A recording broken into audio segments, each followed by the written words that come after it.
Curtis, that's one of the things that goes out faster than anything on video hardware is the ports. You've got these little bitty HDMI cables and little bitty HDMI ports, and you plug it in and the cable's hanging off. Then you yank it out and you take it somewhere else and you plug it in. Before you know it, those ports get really weak and they don't work. Even if it's a setup and tear down that you use somewhere else, go ahead, set it up, but you've got a Velcro strap always there on your tripod.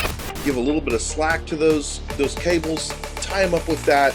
Can save you thousands of dollars over time.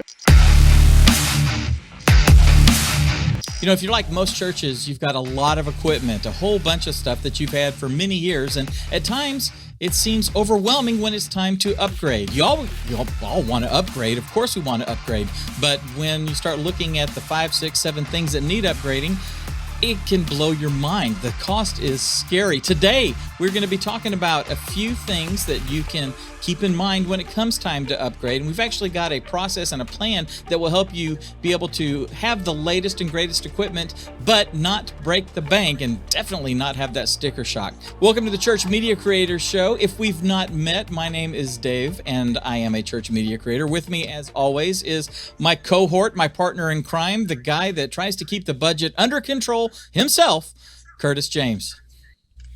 It's a hard task to do sometimes, and you never know when something's going to break on you. So you just got to be ready, especially right now after Easter. You probably had something not work at your church this Sunday that was supposed to work. Maybe you figured out that a wireless microphone was going out, or you had a bad cable or something. When that happens, that's when all of a sudden we're like, oh, what do we do? Do we have to replace stuff? Do we need to fix stuff? How do we handle it? Well, that's what we're going to talk about today. You and I have done some upgrades and things at the church over the last couple of years. We've worked with our worship pastor, and like me, his eyes are really big when it comes to doing upgrades and things that he wants to do and all that. Thankfully, we have been in a position where we've had some budget set aside, and we've been able to do 5 or 6 things all at one time. And even though it's the sticker price can be kind of big, it's something that we planned for. But a lot of churches don't have that luxury. A lot of churches, like you and I teach and train and encourage and practice, we try to hang on to what we have as long as we can. We want to try to be the best possible stewards of what we have. And unfortunately, there's times when everything kind of seems to go wrong all at once, and it can be really scary. I want to start off the discussion, if you don't mind, talking about the streaming equipment. Everything that we have streaming-wise, anything related to broadcast to the video system, has a useful life to it, I guess it would be the best way to put it. When you talk about cameras specifically, one of the things that a lot of cameras have, older cameras may not have this. And when I say older, I'm talking about cameras that are 15 or 20 years old, which sometimes are still in service, still being used, still working really well. But a lot of cameras have a counter, basically, Curtis, going on inside of them, how many hours they've been used. And that's just one of the things, just as an aside, if you're buying used photo equipment or video equipment, the people that you're buying it from should be able to tell you it has 20 hours of use, it has 200 hours of use, things like that, which is really helpful when you're buying used equipment. So just keep that in mind. I have seen instances where an organization will buy some really expensive equipment and they'll use it for 2 months, and that project, that thing that they've been doing, is over, and they'll sell it, and you'll be able to get something that has 40 hours of use on it, as opposed to hundreds of hours of use. And so just keep that in mind. It's pretty cool. When we're talking about the usefulness of a camera, there's a couple of things that I want people to keep in mind. Some of us have one camera that we use for everything, and that's okay. You keep it on a tripod in the sanctuary, or you set it on a tripod in the sanctuary, then you take it to another room and you shoot the announcement videos, and you shoot a Bible study with it, and then you take it out into the parking lot for the trunk or treat, and you're running around doing that, and then you take it back in and put it back on the tripod in the sanctuary. And we understand that. That is putting a lot of wear and tear on that camera, okay? And you need to be careful especially when it's something that is as mission critical as that. You need to be careful about how you're handling it. Now, if you have multiple setups, if you have something like cameras in the sanctuary, cameras in a video studio, and then cameras that you use for events, they're going to wear at different intervals. Okay. The cameras in the sanctuary, you've set them up, you turn them on, once a week or for 2 or 3 hours a week, and then they're not used. So the servos aren't going, the focusing servos aren't, constantly working. Things aren't being plugged in and unplugged and all that. They're going to last a lot longer, and you're going to be able to get much more use. It is not uncommon to go into a sanctuary and see a sanctuary camera that is 10 years old, that is 15 years old. It's been sitting there. They keep it dusted. They turn it on. They use it. The image looks great. And that's fine. Whereas the ones that, Curtis, if you're going to be using one for like a trunk or treat or for the summer festivals, or you're going to, even if you're fortunate enough to have, like, say, a remote camera that you use during your worship service, where you've got the wireless HDMI and that's transmitting back, and you've got someone up on stage getting, alternate angles and things like that, or walking through the congregation, getting various shots and all that, that may get a lot more use than, say, your average sanctuary ones, because it may be plugged and unplugged. Things have to go back on the shelf. It gets put back together. You change lenses. You do stuff like that. So we just have to keep all of that in mind. And when it comes to the upgrade cycle on these types of things, I tell folks to try to use their budget wisely. You may be thinking that we have a worship service that we do every week, so we need the big, super duper expensive camera to be the one that's in the sanctuary. That there's, if you're buying like Red cameras or something like that, then that makes a lot of sense. But maybe you don't need them to be that. Maybe you need a really good camera that is going to be plugged in and just left plugged in for 5 years. Maybe you spend $600 on the camera body itself, spend $1,000 on a really nice lens that you're going to use. And then it gets, how many weeks are there in a year? You got 52 weeks in a year, right? 52. Yeah, 52, so if you, I got that answer for you. Yeah, perfect. Thank you. I forgot to tell you there's going to be math on this. But if you think about it, 5 years, 52 weeks, if you have two services a week that you're using it, that's 100. You're talking 500 hours total use on something like that. It was something that may be able to do a whole lot more. So don't have to spend so much on it. But if you've got one that you're going to be running around, it's going to be your Swiss Army knife that you're going and doing a whole bunch of stuff. Maybe you do spend $2,000 on it. It's got more rugged ports. Curtis, that's one of the things that goes out faster than anything on video hardware is the ports. With you got these little bitty HDMI cables and little bitty HDMI ports, and you plug it in and the cable's hanging off. Then you yank it out and you take it to somewhere else and you plug it in. Before you know it, those ports get really weak and they don't work. We have a camera that we've used in our sanctuary since like say 2008 or something like that, and eventually that port just kind of went bad, and it's any kind of movement on it and it kind of glitches on you.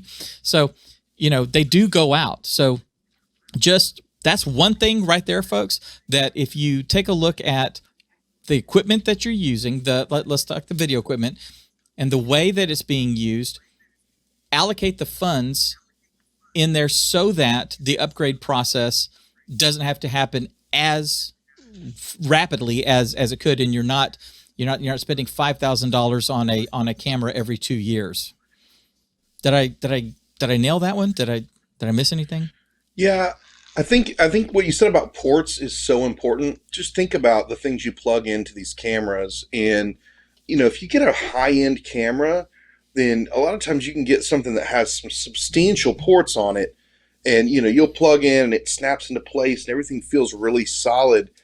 But most other cameras, man, you plug in and you feel like you've just, you're kind of taking your life into your own hands. And all it takes is for someone to step on a cable or your arm to get hung on it, and it pulls down on that port and it'll break it inside. Yep. So it is important. And one of the things when you talk about the length of any kind of equipment, I think cameras even more so than a lot, is making sure that when you connect all your cables and stuff, that you go ahead and you give a little bit of slack on your cables, strap it with Velcro to the tripod or something to give just a service loop, basically, something to keep that from getting pulled down on and take the pressure off your ports, because people think, oh, I buy this digital electronic hardware and I'm going to use it until, something digitally electronic goes wrong with it.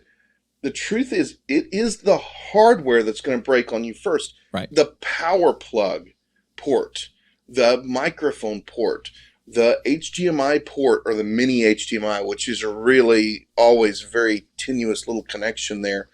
All those things are things that really are very fragile and more likely to give you trouble than even, like you were saying, like the servos inside of your focus, your lens control, different things like that.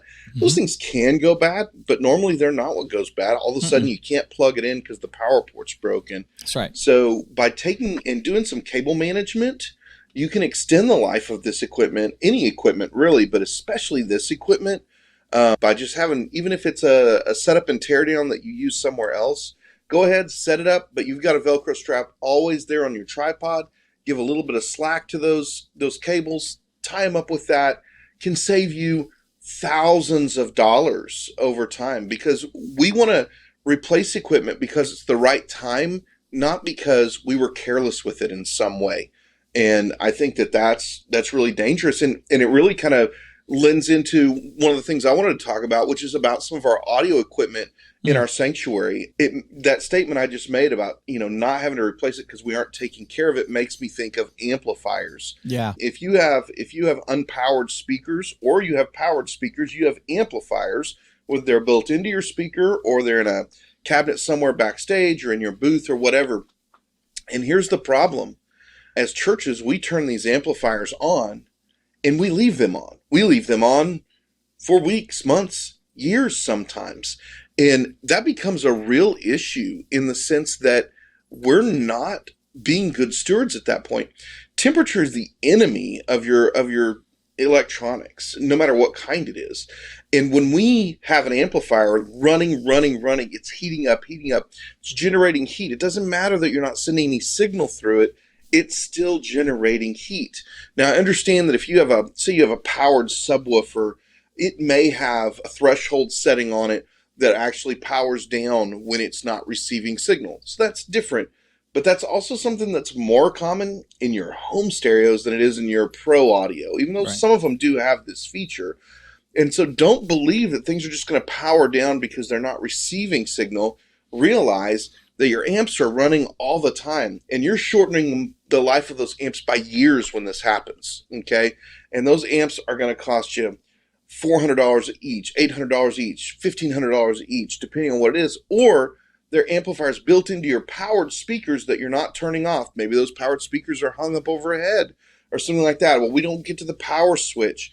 You need a way to power cycle those and bring those down, because what you're going to have happen to you is the amplifier is going to go out inside that speaker, and you're going to have to decide, am I buying a whole new amplified speaker, or am I paying to repair a speaker that has several years of use on it?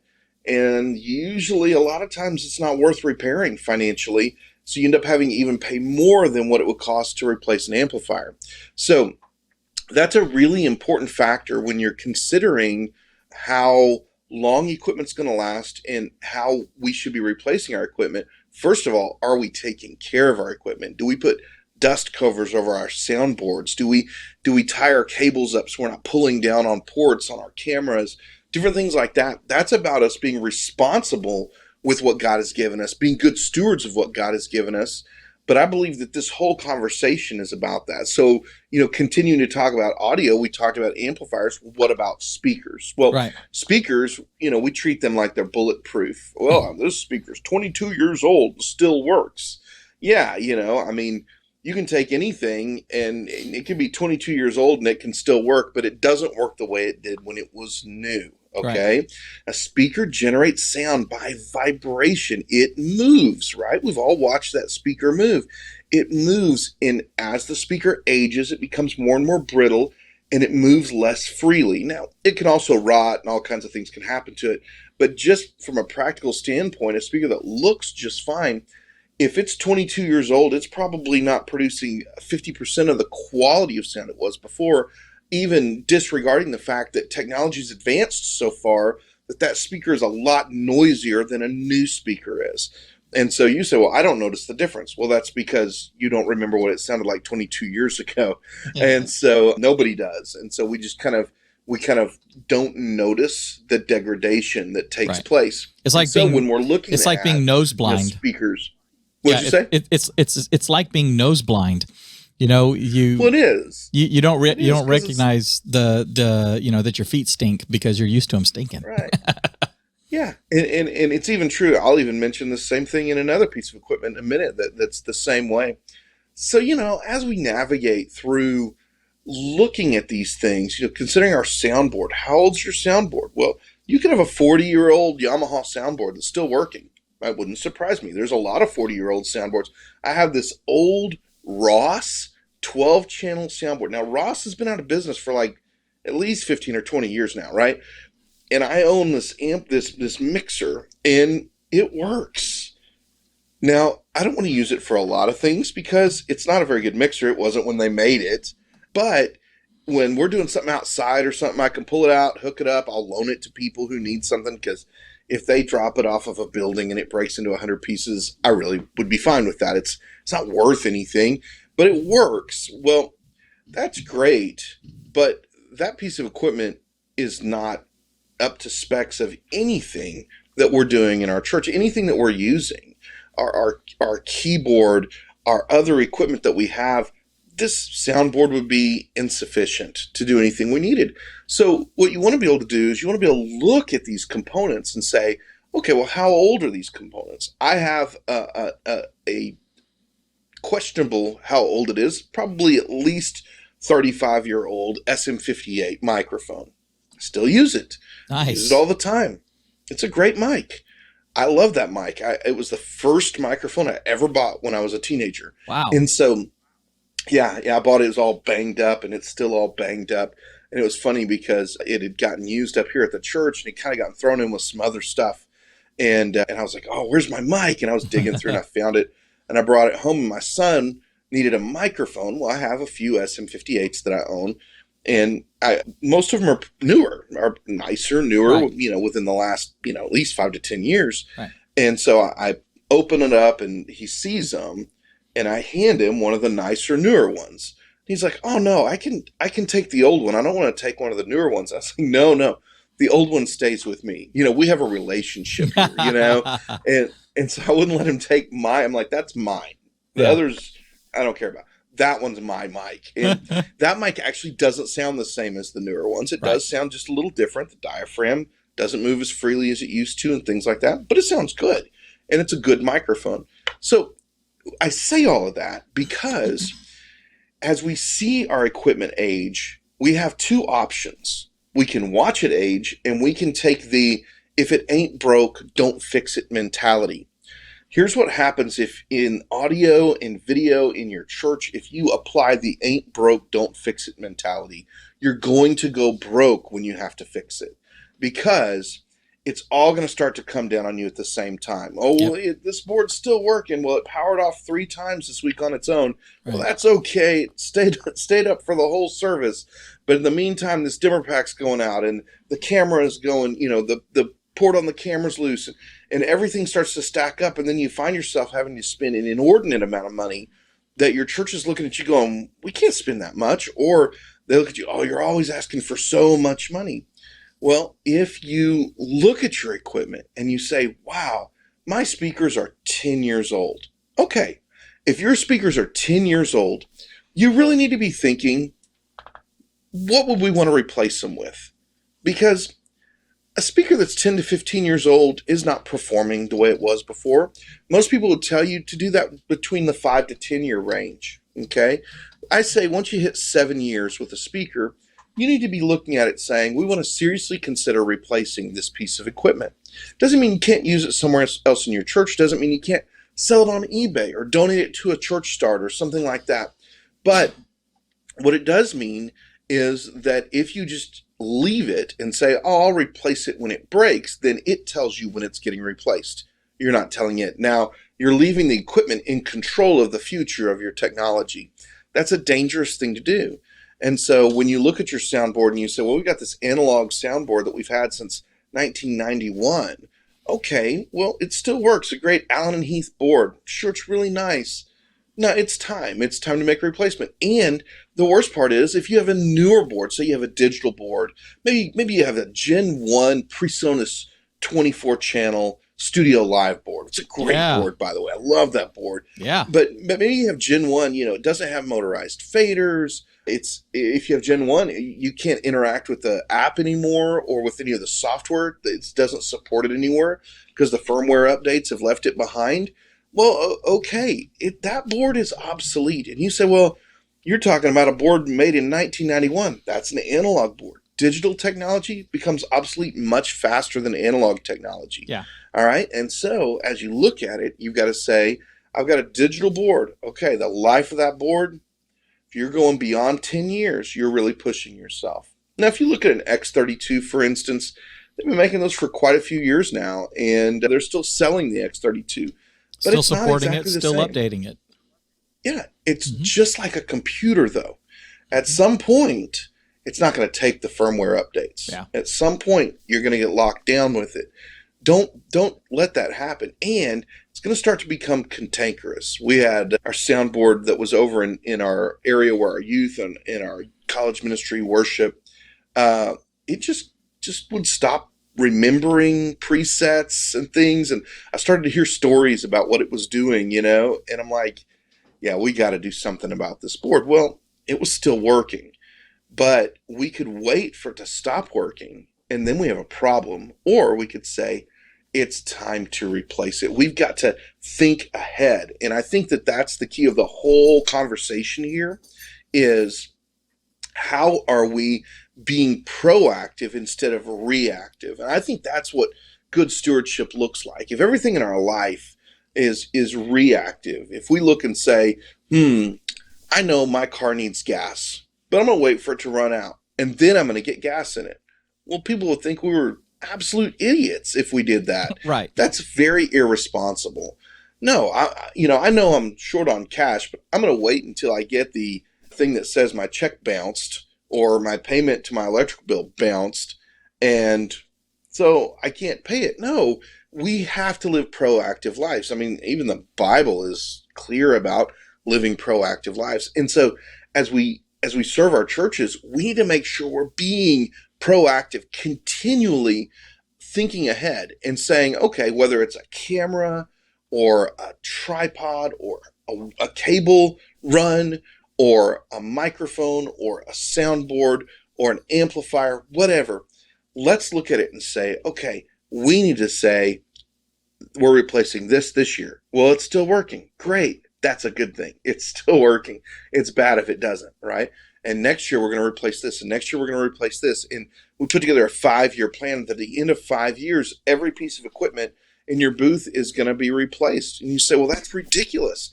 Well, no, because at the end of that 5 years, what you replaced 5 years ago is 9 years old, right? You're pushing things back. You're pushing things back. And every year something keeps getting older and older, and it puts us in the cycle. Then if we hit a hard time, we can push that 1 year. And we're not pushing ourselves to 8, 9, 10, 11, 12 years out. We're pushing ourselves to 7 years out instead. Right. And we get a regular replacement going on. That's the important thing. And the other thing that I didn't mention is just cabling. And that's true everywhere. That's true with your video system. It's true with your audio stuff, your lighting, everything. Be aware of the health of your cables. And I think it's a good idea every 5 years to replace all the cables, all your patch cables in your booth area, anything you're using to patch things. I think it's super wise to change it, including your Ethernet cables that are patching things. Not your long runs that are running the stage or whatever, but those little ones, man, they get tugged on and moved and they do not hold up well. So make sure that you really keep your cables on a regular replacement. You budget for it every year. I like the thought. If we use the system that you're saying, where every year certain things, we're just kind of in this rolling upgrade thing. Number one, it gives you the ability to budget, so you can actually say, we've got we've got a $2,000 budget every year for upgrading something, and when it comes to lower ticket items, that's very helpful. Now, if you're going to spend $20,000 on a soundboard, then you want to be budgeting every year to a savings, so that you can spend that kind of money, and depending on the size of the church, a $20,000 soundboard, could be a bargain. Smaller churches, $2,000 for a soundboard is a lot of bang for your buck. So just keep that in mind. Speaking, Yeah, I would also say, as an example, this would be something I would advise you to do if you're the worship guy, the pastor, or you're the person who puts together the AV budget each year. One of the things I found most helpful is when I know I want a big ticket item, which basically I believe every year you should replace a big ticket item. Okay. And you budget for it. So like I got to a church and they had this electric drum set that was just almost unusable. The triggers were shot on it and everything. And I was like, I have to replace the drums. And so what I did was I went into that budget year. I priced out how much the drums were going to cost. And I actually didn't put it in equipment budget or whatever. I put it in a line item called drums. And that was the only thing. It was that. And it was this big ticket item, so that when the church voted on the budget, then I could turn around, I could buy those drums. And if anybody said, wow, I can't believe we spent that money on drums, I would say it was literally in the budget. And then the next year it was the keyboard. The keyboard we had, we were actually using my keyboard at the time because the church didn't have a good enough keyboard. So we had this large expense for a keyboard. So I budgeted and it said keyboard. The next year it was a new soundboard because we were running an analog board. This is several years back. And we were moving over to a digital board. So I went in and the line item said soundboard and had that amount. And so instead of just having an equipment budget, where then, okay, now I've got to go convince people this is what we're supposed to spend this on, even though it was what you originally intended. Hey, throw a line item in there that's just for that actual item. It'll save you a lot of heartache, and it empowers you to move ahead. And then if someone says, well, where'd we get those fancy new drums? Oh, well, that was like in the budget. Like if you read it, there was a line that said drums and you could have asked questions about it. Maybe somebody does ask questions and you get to explain it. And then you don't have any ambiguity on how money's being spent. It's just really wise. And I really encourage you, if you're the budget maker, to do that every year. Even if you're like, well, I can't put $6,000 on something each year. A lot of people can't. But maybe there's a $1,500 item you can use, or even $800, like a drum set. You can get a good drum set for $800. So yeah, those are different options that I would recommend. And one of the things that doing that, Curtis, being in that habit, right, every year that you're putting something in there, one of the things that I see is people say, well, we have to go explain this to our elders. We have to go explain this to the deacons or something like that. Now you don't. I mean, you do for an emergency, the air conditioner went out or something, but no, it's in the line item. So you don't have to say, here's the justification for a $20,000 soundboard. Well, we've had this one for 20 years and they don't understand anything about it. They don't know anything about any of this technology, but they're the ones that are controlling the purse strings that you have to convince, and you end up with weeks and weeks and weeks of meetings and all this for a necessity, right? So this idea right here, this is worth the price of this live stream right here, Curtis, is that idea of just having something in the budget every year that is one of your big ticket items that you need, and it ends up being a budgetary no-brainer. So I love that. Speaking of a budgetary no-brainer, Curtis, I've got one for you. You want to hear it? Please, I'm dying to hear it. Yeah, it's having a service that you can use to take your live stream and syndicate it to all the different places that you want it. And it is called Restream. If you go to getrestream.com, then you can get a $10 credit when you sign up, and you can have this wonderful syndication powerhouse that is a part of your live stream broadcast. Okay. So what do I mean by syndication, Curtis? Ask me that. Hey, Dave, what do you mean by syndication? Curtis, I'm glad you asked. Syndication is a fancy broadcast television term for putting something out in a whole bunch of different places. So I look at it like a power strip. Okay, so everybody's familiar with a power strip. We've all got these little power strips sitting. I've got like 5 of them right here underneath my desk. And that power strip gets plugged into the wall, so electricity comes in that one pipe, and then you have all these outlets on there that you can send that electricity to other things that need to have electricity. You can do that with your live stream. Curtis, one of the things, we've dealt with it at our church. A lot of smaller churches, a lot of rural churches deal with the problem of their upload speeds at their place. They may not have great upload speeds. And when you're live streaming, upload is the thing that makes or breaks your live stream. We have like dedicated up speed and down speed. Other people may have just a standard cable modem that they get. They may not even have the business cable modem. They may have just the, $50 a month, you get internet cable modem, and those up speeds could be like 2, 3, 4 megabits instead of like 20, 30, 40, 50. What I'm waiting for is gigabit upload speeds, because this'll like 3D. Close.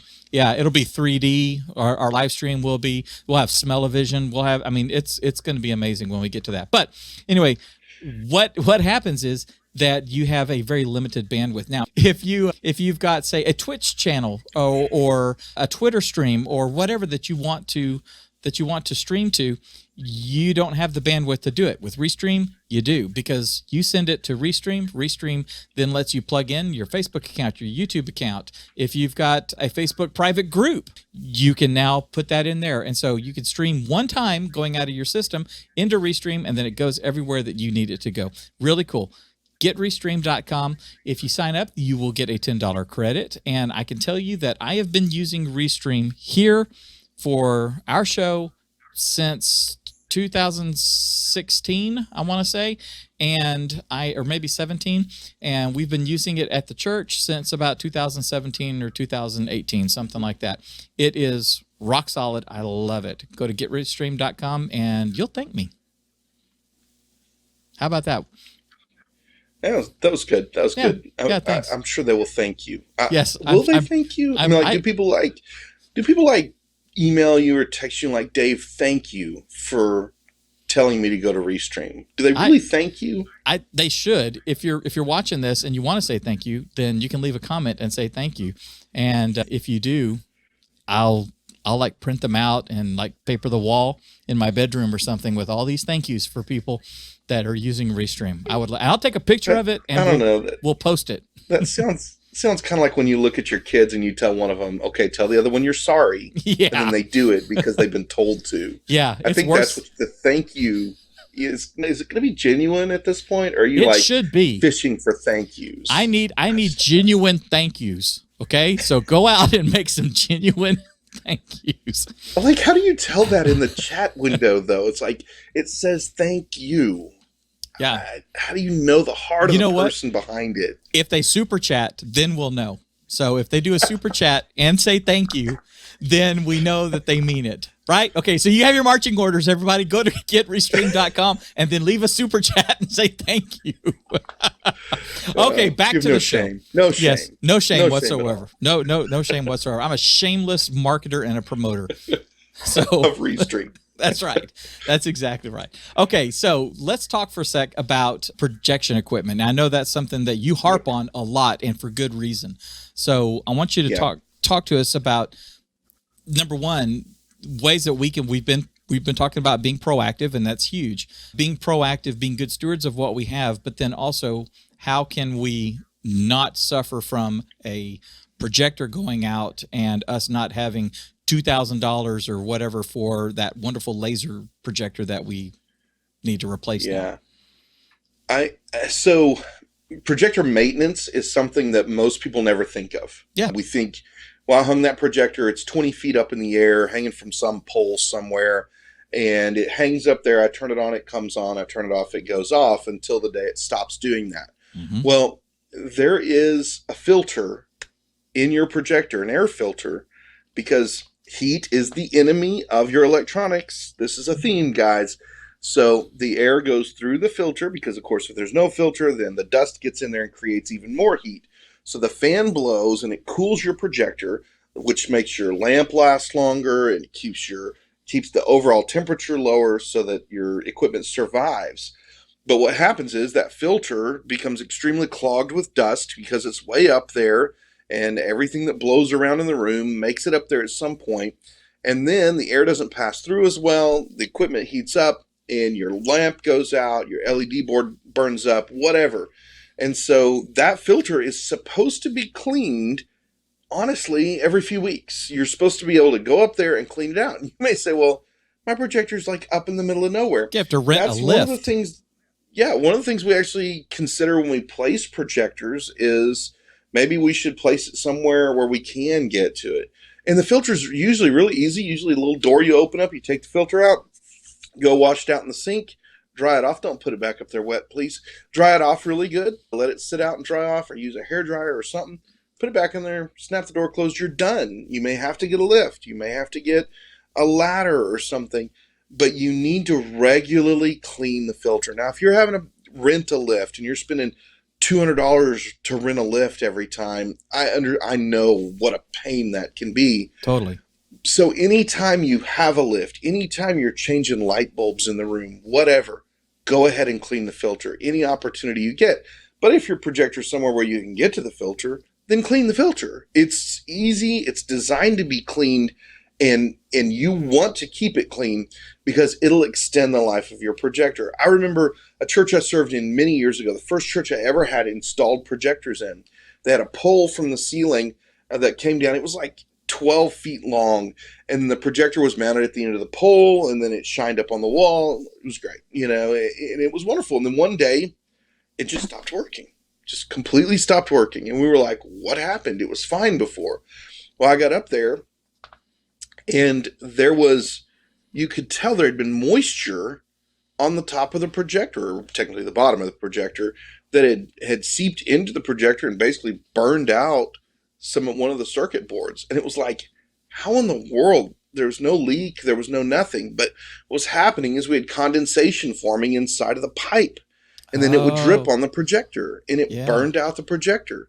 And so we got a new projector, and I filled the pipe with spray foam, so it would expand, so that would stop happening. But the problem was that we had condensation that we didn't know was happening. The problem was that we didn't know was happening because we never got up there. We didn't change the filter. We didn't clean the filter. We didn't visually inspect the projector to see if something was wrong. We didn't take the opportunity to gently wipe the dust off of the lens, which also does impact your image some. And, just some things like that. Give your projector some love, guys. If we are good stewards of them, they last longer. And so that's a key piece. And additionally, check your clock. There's a timer on every projector. Go through the menu. There's a timer that tells you how long the lamp has been in use. And that lamp timer will count to a certain number, depending on what you have, what kind of projector you have, and it'll say it's time to replace this lamp now. And the good news is most projectors will put a little thing up that says replace lamp soon, or it'll put a lamp timer that blinks in red when you turn it on or something like that. And you know what we do? We hit the menu button to get rid of that. Don't just ignore it. Like, it's serious. It's not like joking. the check engine You know light. what I mean? Yeah, you probably have if it's just started coming on, it gives you a pretty good runway. Right. But just realize that it's not pretending. Your lamp is already dimmed by then, for one thing, but also it's running out of life. And replacing the lamps is actually not that hard on most projectors. Depends on what you have. If you have a laser projector, well, that lamp's going to last a really, really long time, which is one of the reasons people use them, because you don't have to get up there and access them and go through all of it, because lamps are expensive. So you've got to then make the consideration: is it time to replace the lamp, or is it time to replace the projector? All that kind of thing that goes on, and so do realize when it comes to projectors that you've got to continually keep things up to date, and realize if you've got a projector hanging from the ceiling and it has an RCA cable running to it, you need to rewire and you need to replace your projector. Big Your time. your your if you're running an RGB VGA cable to it, Yep. it's you wouldn't believe how common that still is. Oh yeah. Actually, Oh yeah. it's extremely common, and it is HD quality. So Hmm. don't knock it too bad. But it's such an old protocol that if you're using it, you're having to convert. Your computer doesn't even have a VGA output Right. probably, and so you're going through conversion processes and stuff. It's time. It's time to probably go to a Cat5 conversion where you Hmm. have converter boxes on each end and you're sending the signal and those kinds of things. So also look at those things and realize a non-laser projector, you're probably replacing your lamp in about the 2 to 3 year span the first time. When it comes time to replace your lamp the second time, replace the projector. Okay, Mm. just it's a good rule of thumb. Now with laser, the lamp's going to last a lot longer probably, and so You mean like on around the the 5 year mark, you're probably looking at replacing projectors. so when it comes to lasers, are you know, I mean, it's a different technology. I mean, we don't have a filament, like you do with, whether it's a halogen or an LED. Even LEDs, there's it's not a filament, but you've got those diodes that are, they will go back. They may say 20 years, on our lamps and stuff. But I mean, how many times have you replaced, LED lamps in your house that are supposed to have a 20-year lifespan? Yeah. When it comes to a laser, totally different technology. But are those something that is going to last? Where a lamp would last 2 years or something in a regular projector, and it would last 10 years with a laser, 20 years with a laser. Yeah. It'll outlast the Lasers, actual box itself. yeah, the technology of the laser should survive longer than the technology of the projector. Okay. And so it's kind of like if you buy an LED light for your stage, Hmm. the technology inside the LED light, usually the control panel or something like that, that's going to burn out Hmm. before your LEDs probably burn out. Right. And so your laser is going to last a really long time and should outlast the other components in the projector. So that's a big sell on laser. People say it's brighter. That just depends. It depends on the specs and everything. And the receiving Lasers surface. are more expensive, but they're coming down in price. They sure are. So you just have to do a price comparison and say, for the length of time I'm going to, if I want to use this projector for 5 years, the laser is 40% more expensive. Okay, well, the lamp is nowhere close to that 40%. I'm going to replace the lamp once, and then I'm going to replace the projector, whether it's laser or not. And so you kind of have to balance out what's the best financial choice for you. Laser projectors are becoming much more competitive in price. They are a superior product to the older school projectors we've used, and in the long run will completely replace them. But there's still a lot of mixture of it out there because the cost difference is still substantial enough. And so that does matter. Also, when talking about projection, we do consider computers, just making sure we can keep our computers up to date, make sure we're keeping operating systems up to date, making sure that we check every few years, hey, what does ProPresenter say are the system requirements and how close are we on this?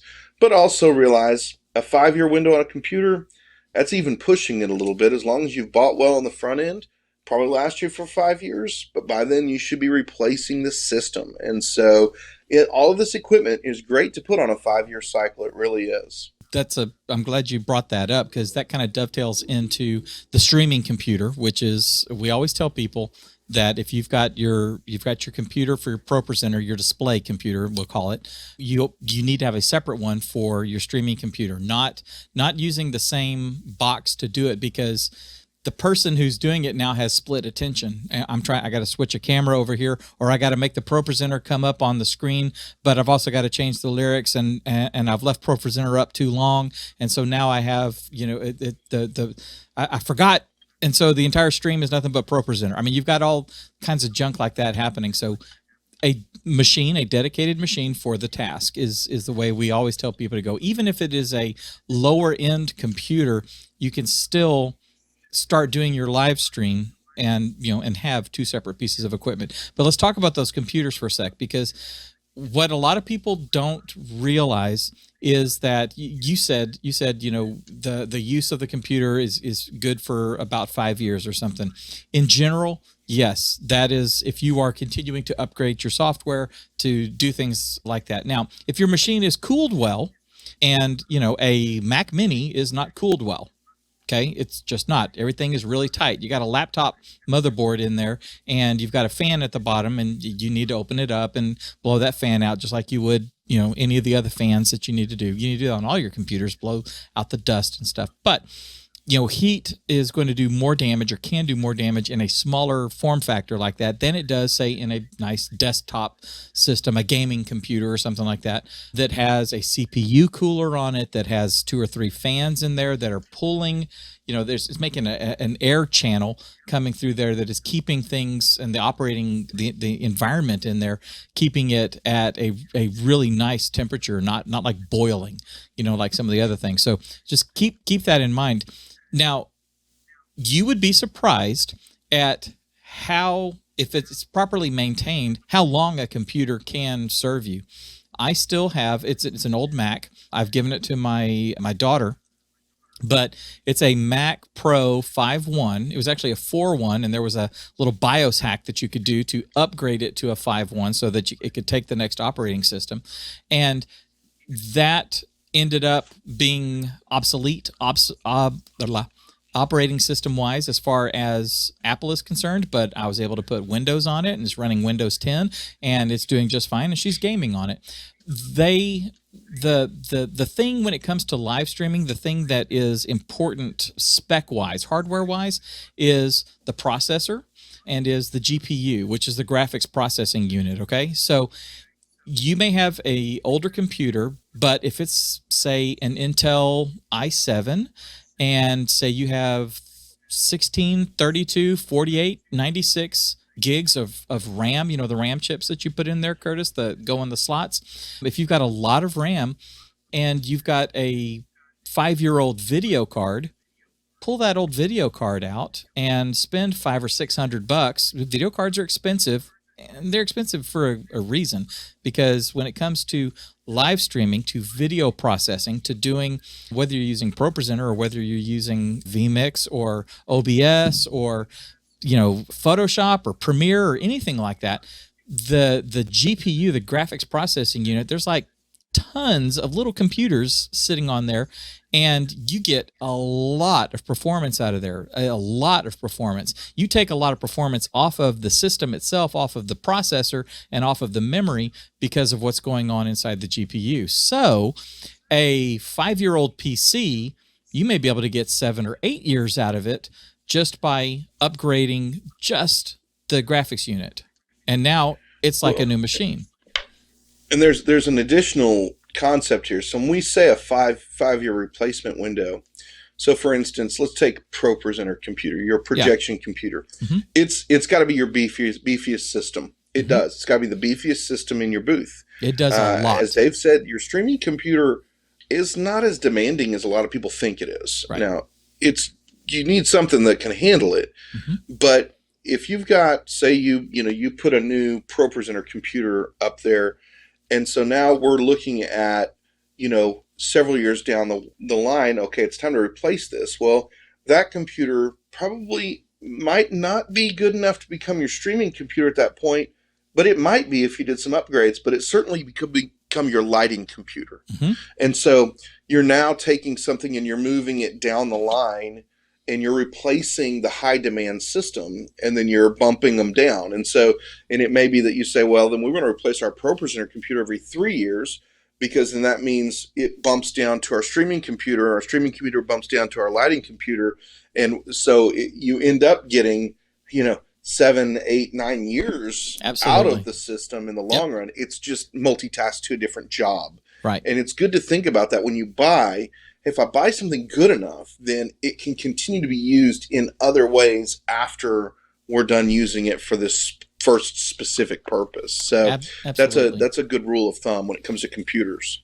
And when it comes to choosing the operating system and the platform that you're going to be using, whether you're going to be going with Mac or going with a Windows based one, it's kitsch, to have everything being Mac, and we're largely a Mac house at our church. I mean, like all the staff uses Apple computers, and we've got things in the booth, and Logic, which is our digital audio workstation, runs on a Mac Mini, so we've got that infrastructure put in place. But I want you to remember, especially if you are in a smaller church and you do have tighter budget constraints, you just need to know this. There's a reason that a new iPhone comes out every year. There's a reason why my iPhone 6 sitting over here on the desk can't be upgraded anymore. Apple, a business decision that they've made, and it's one of the reasons why they're one of the largest companies on the planet, is they do what's called planned obsolescence. So they want you upgrading on a regular basis. They want to be able to give you the latest and greatest piece of hardware. Okay, and then they want to be able to write the operating system to take advantage of that latest and greatest piece of software. It's not as nefarious as it sounds, because they want your experience as a user to be rock solid, and they want it to be as smooth as possible, and they just want everything to work. They don't want you fighting your computer on Sunday morning. They want you to be able to turn it on, launch up ProPresenter, and do your thing. When you sit down to video edit, they want you to open up the software and edit and not have to worry about the hardware. So if you have budget constraints, getting yourself into a infrastructure that is going to become obsolete more rapidly, weigh that against doing something where it's all PC based, because ProPresenter works on PCs, works great on PCs now. They built it now to work on PCs and not just, kind of Band-Aid and baling wire to get it to work like it has in the past. So you can have a Windows-based infrastructure for your video and for your broadcast. So just keep that in mind. The hardware is less expensive and it's more flexible. Like I said, you can take out a GPU card, put in a new one, and go to town, and not miss a step. So just keep those things in mind. That's part of good stewardship. And the key when you're thinking about that is realizing that a laptop is not your friend in these settings. Okay, even with Mac, you're better off going with an iMac. But but when we talk about going with a PC laptop is almost always going to blow up in your face in this setting. Whereas if you go with a Mac, you get like what I'm running right now. This thing's a beast. It'll run all kinds of stuff. It's got dedicated video RAM, all that kind of stuff. But when you look at most Windows-based laptops are really bad with shared video RAM. They don't just have it. It's also really poorly done. And you want a tower that is upgradable, that you can put more RAM in, that's what makes it more financially feasible for you, because otherwise you'll actually get less time out of it than more.